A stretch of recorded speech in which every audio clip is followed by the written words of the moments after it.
real and scary and unmanly about fans' hunger for their idols. We can, for the sake of politeness, agree to disagree and not to mock one another's musical tastes. But even those of us who are nominally grown-ups may find that we never quite outgrow the sense that there is something profoundly good about the music we like, something profoundly bad about the music we don't, and something profoundly wrong with everyone who doesn't agree. We take music personally, partly because we learn it by heart. Songs, more than movies or books, are designed to be experienced over and over, made to be memorized. We take it personally, too, because we often listen to it socially, with other people, or at least while thinking of other people. Especially in the late 20th century, American popular music grew increasingly tribal, with different styles linked to different ways of dressing, different ways of seeing the world. By the 1970s, different genres had come to stand for different cultures. By the 1990s, there were subgenres and sub-subgenres, all with their own assumptions and expectations. In some ways, this is a familiar story. Many people have a vague idea that in the old days, popular music was popular, and that somehow popular music got increasingly fragmented and obscure. We put on our headphones and escape from the world into our own curated soundtracks. But at the same time, many fans have kept faith with the idea that music brings people together, assembling audiences that cross boundaries. The truth, of course, is that both of these ideas are important and true. Popular songs or styles or performers can erase boundaries, but they can also erect new ones. The early hip-hop records, for instance, sparked a movement that drew fans from all over the planet. But that movement also helped sharpen a generational divide, giving young black listeners a way to renounce the R&B that their parents loved.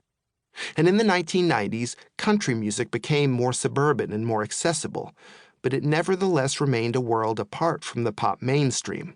Country music gained new listeners, in fact, by portraying itself as a gentler, more tuneful alternative to the increasingly truculent sounds of 90s rock and hip-hop. Often, the economics of the music industry helped reinforce these divisions.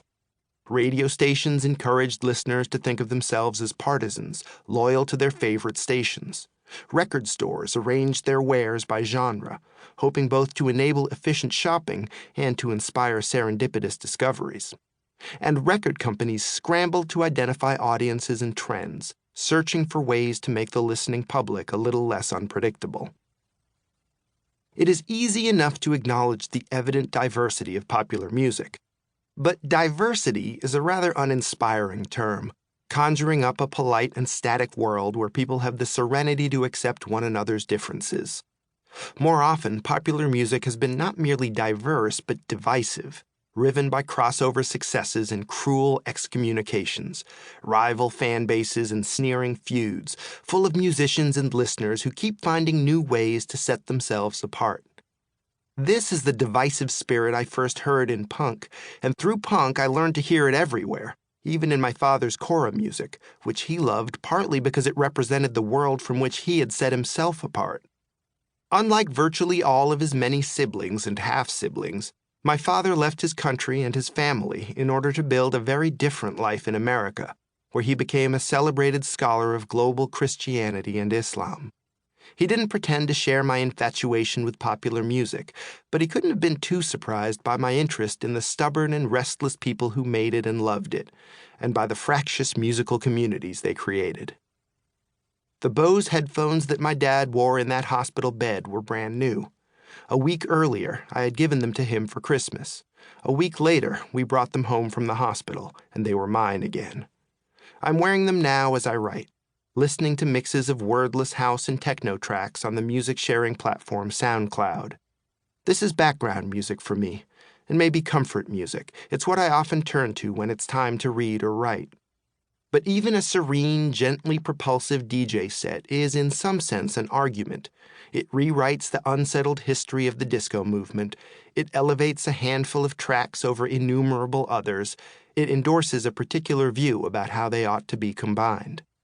Electronic dance music is infamous for its proliferating categories, which can seem absurd to anyone not inclined to investigate the basic distinction between house music and techno, let alone the subtler distinctions that separate, say, progressive house from deep house.